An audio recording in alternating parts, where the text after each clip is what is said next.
O tilintar de cristais importados e o aroma de trufas negras preenchiam o ar do Le Sommet, o restaurante mais exclusivo da metrópole, onde uma reserva pode demorar meses para ser confirmada.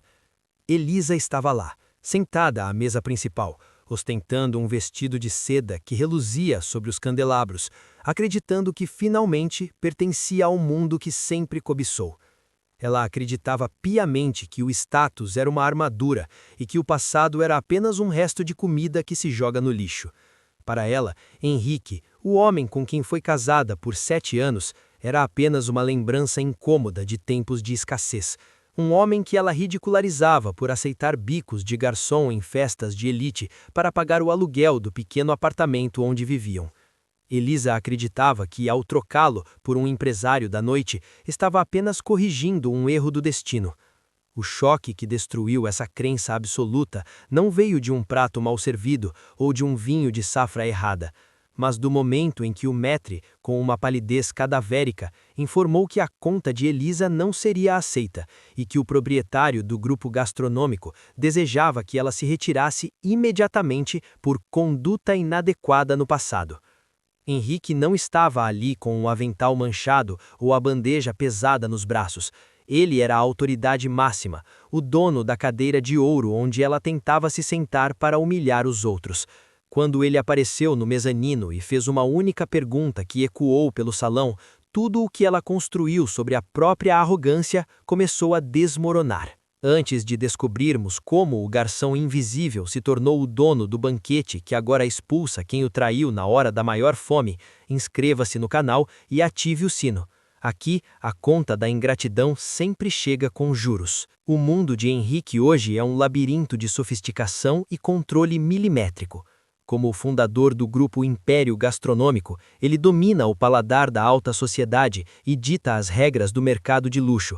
Sua rotina é uma sinfonia de autoridade e disciplina. Ele acorda antes do sol, mantém seu porte atlético de quem nunca esqueceu o peso das bandejas, e seu cabelo castanho escuro curto permanece impecável, projetando a imagem de um homem que transformou a servidão em soberania.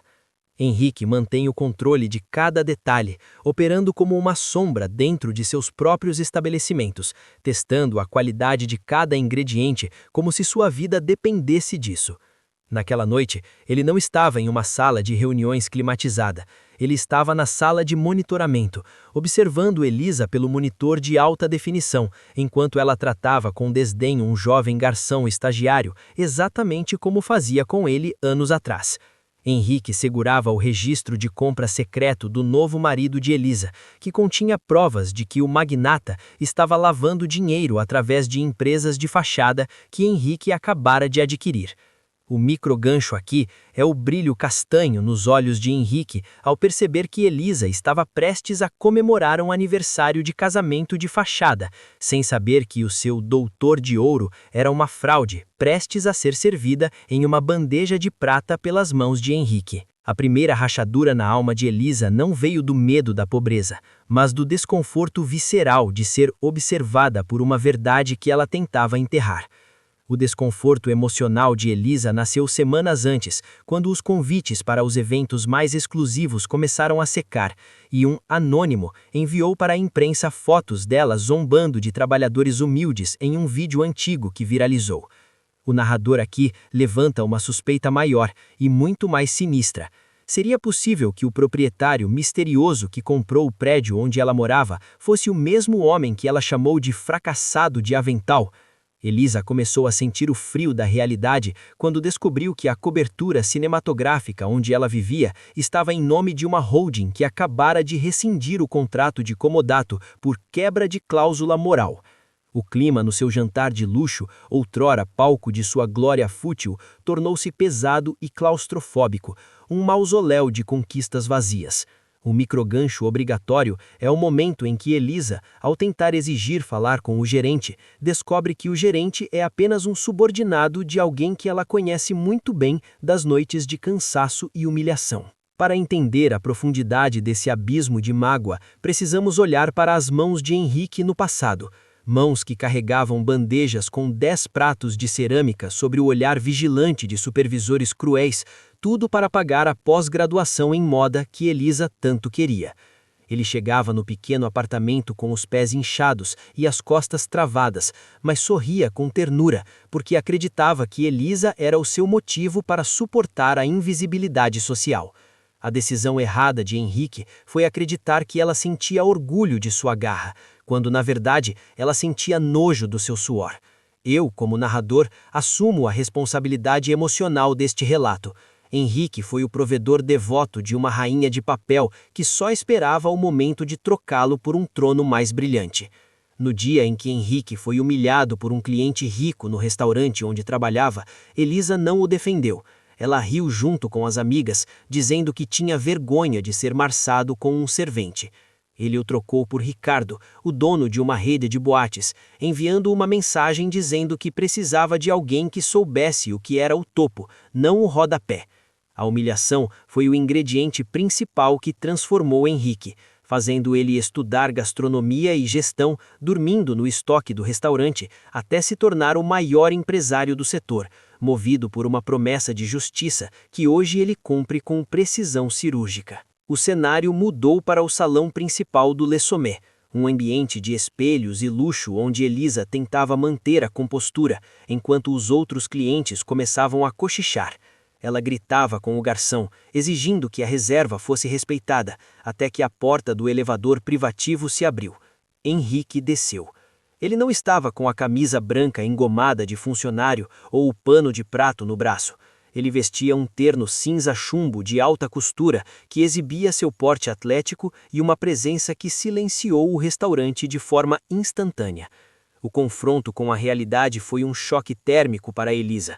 Ela recuou, seu suco de cristal caindo e manchando a toalha de linho de vermelho, enquanto seus olhos se arregalavam ao reconhecer por trás da moldura do sucesso bilionário o marido que ela abandonou chamando de lixo. Ricardo, ao seu lado, tentou exigir respeito, sem saber que estava diante do homem que acabara de suspender todas as linhas de crédito de suas boates. Aqui entra a fala de Henrique, soando como o sino de encerramento de uma noite de gala. Você disse que meu suor manchava sua imagem, Elisa, mas hoje é o meu nome que decide se você pode sequer entrar por essa porta. As falas foram curtas e cortaram o ar como uma lâmina fria. Elisa tentou balbuciar uma desculpa, uma tentativa patética de dizer que sempre soube que ele venceria, buscando nos olhos castanhos de Henrique a antiga carência do homem que aceitava qualquer migalha de afeto dela. Mas ela encontrou apenas o vazio gélido de um salão após o fechamento.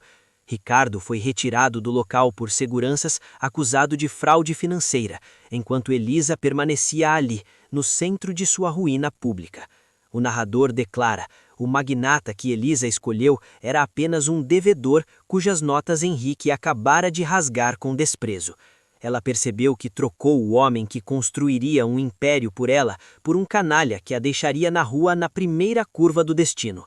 O microgancho forte aqui é quando Henrique joga sobre a mesa a gorjeta de R$ 10 que ela jogou nele em tom de deboche anos atrás, informando que aquele dinheiro foi o capital inicial para a compra da alma dela. A investigação profunda que Henrique conduziu revelou que Elisa vinha desviando fundos das instituições de caridade de Ricardo para manter suas redes sociais cheias de mentiras.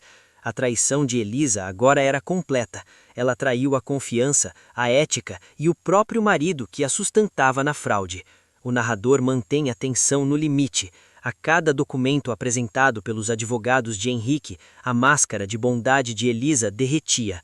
Henrique revelou que ele não voltou para ser apenas o dono do restaurante. Ele voltou para lacrar a vida social dela sob uma intervenção severa e reconstruir sua dignidade, varrendo pessoas como ela de seus estabelecimentos.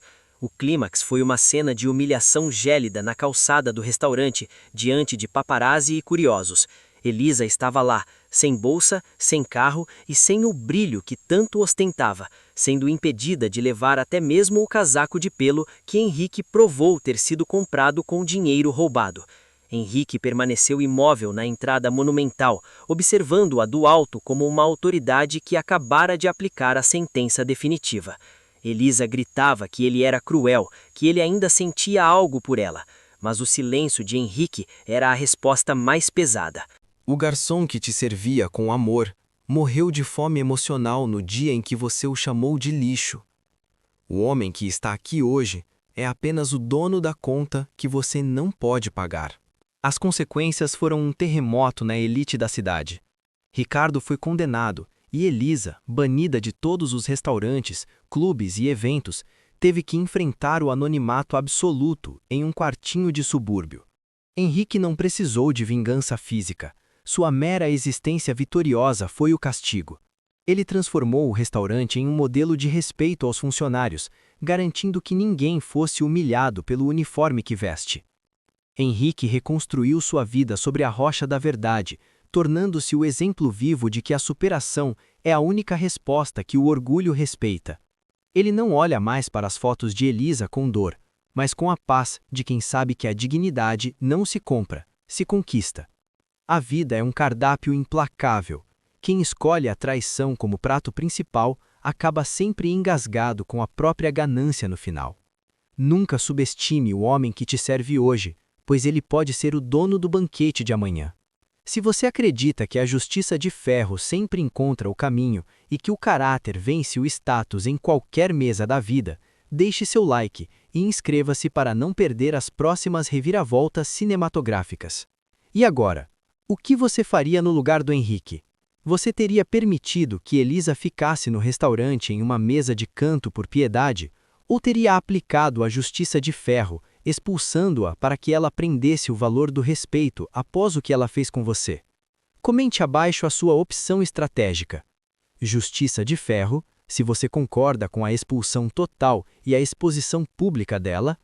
Misericórdia, se você daria um prato simples para ela comer na cozinha, longe dos holofotes.